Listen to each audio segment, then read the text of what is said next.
A ATM ela é uma articulação temporomandibular.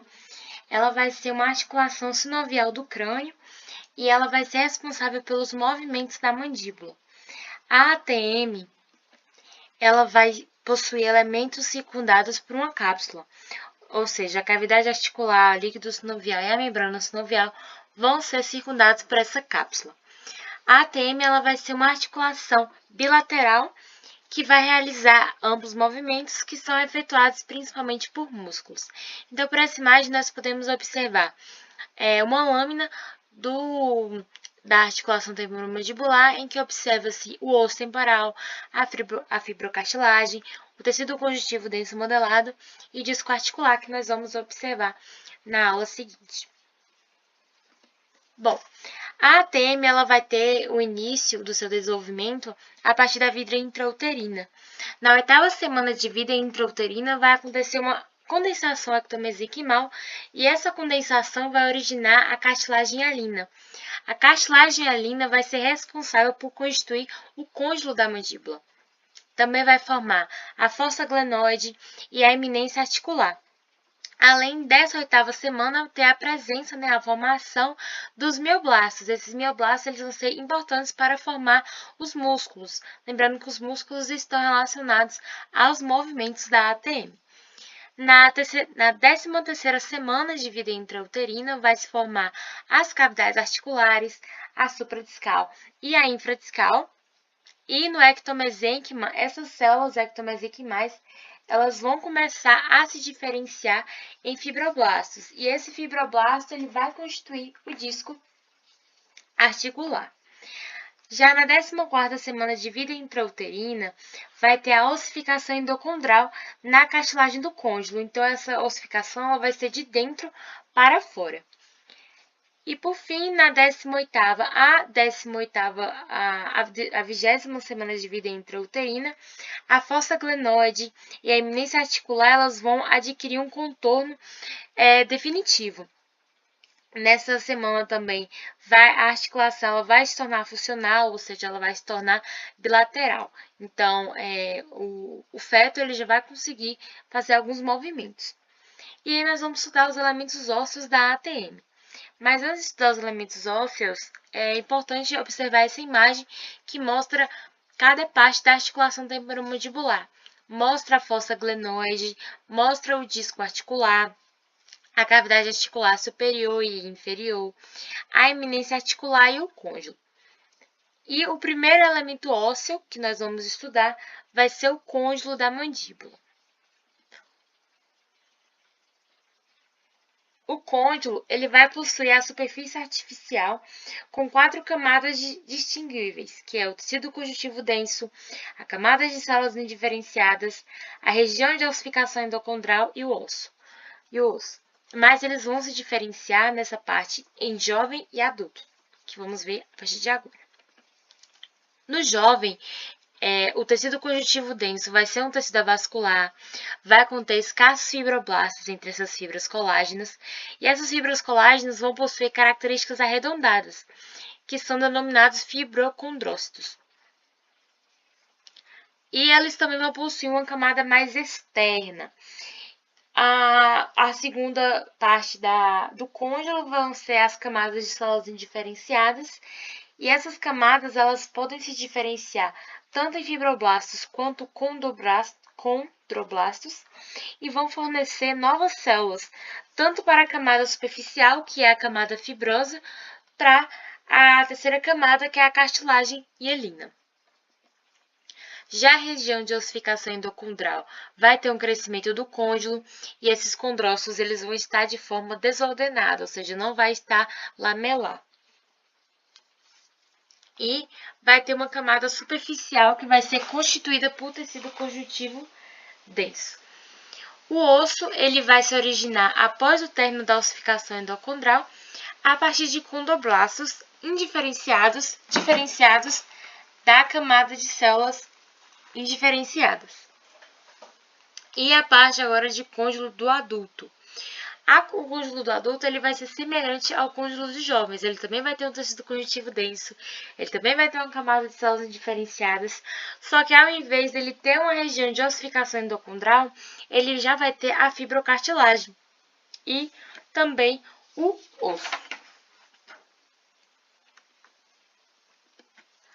O próximo elemento ósseo que nós vamos estudar vai ser o osso temporal. O osso temporal ele também vai ter 4 camadas, mas nós vamos estudar principalmente a espessura desse elemento ósseo. O osso temporal ele vai ter uma espessura de revestimento articular que vai variar segundo a região. Então, nas áreas mais espessas, que são a parte anterior e superior do cônjulo, vai ter umas regiões funcionais dessa articulação. E na parte mais fina do cônjulo vai ser a parte posterior do cônjulo e na fossa glenoide. No osso temporal também a têmia ela vai ser recoberta por uma camada de tecido fibroso. E no osso temporal, as superfícies articulares são cobertas por cartilagem hialina. Bom, nós vamos estudar também dentro do osso temporal a cápsula articular. A cápsula articular ela vai envolver toda a articulação. Ela também é um tecido conjuntivo denso e ela é também altamente vascularizada. A cápsula articular ela vai se unir à região superior ao osso temporal e ela vai envolver algumas partes da ATM. A cápsula articular também vai ter o disco articular. O disco articular ele vai ficar situado entre o cônjulo e a superfície articular do osso temporal. E ele vai dividir a cavidade articular em 2 cavidades, a cavidade infradiscal e a cavidade supradiscal. O disco articular ele vai acompanhar os movimentos do cônjulo durante os movimentos mandibulares passivos e curtos. Então, o disco ele vai deslizar juntamente com o cônjulo nesses movimentos mandibulares passivos e curtos.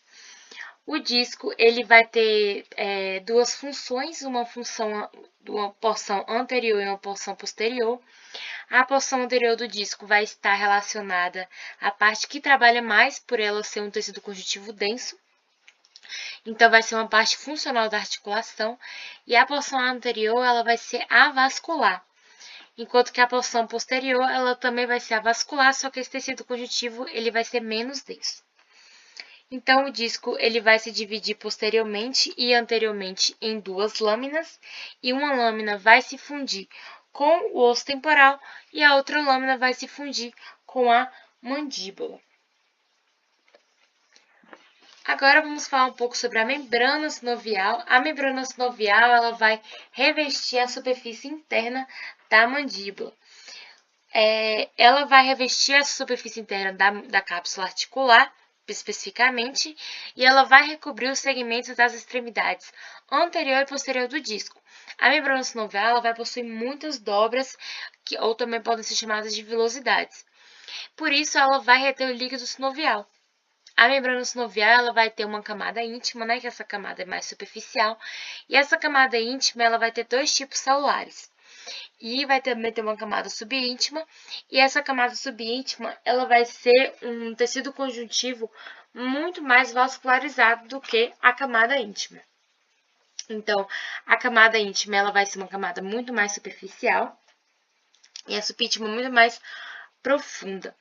A camada íntima da membrana sinovial vai ter 2 tipos de células, que são as células F e as células M. As células F vão ser semelhantes a fibroblastos, por isso células F, e vão sintetizar proteínas, glicoproteínas e proteoglicoganas.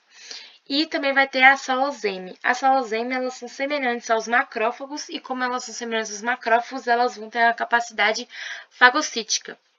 Já entrando na formação do líquido sinovial, que é pela membrana sinovial, a membrana sinovial ela vai principalmente regular a formação do líquido sinovial.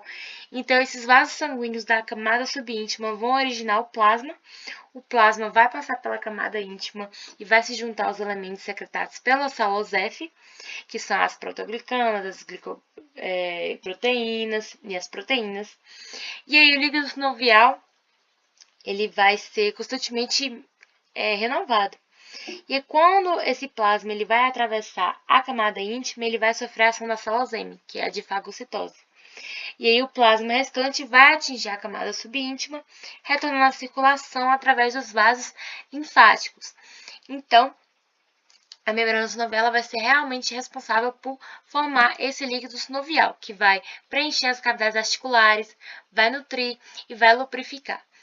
E por fim, nós vamos falar um pouco sobre os ligamentos da ATM, que são 3: o temporomandibular, o esfenomandibular e o estilomandibular. O ligamento temporomandibular, ele vai ter a sua base originando do osso temporal e ela vai se dirigir com íntima relação com o colo do côndilo. O ligamento estilomandibular, ele vai se inserir no processo estiloide e vai se dirigir para o ângulo da mandíbula. E o ligamento esfenomandibular, ele vai ter uma origem na espinha do esfenoide e vai se inserir no forame mandibular. Então, esses ligamentos, eles são estruturas muito resistentes e inextensíveis, que são constituídas por tecido conjuntivo denso. Então, é isso a parte da ATM em relação à disciplina historal. Caso você tenha gostado, curta esse vídeo. Obrigada por assistir até aqui. Valeu!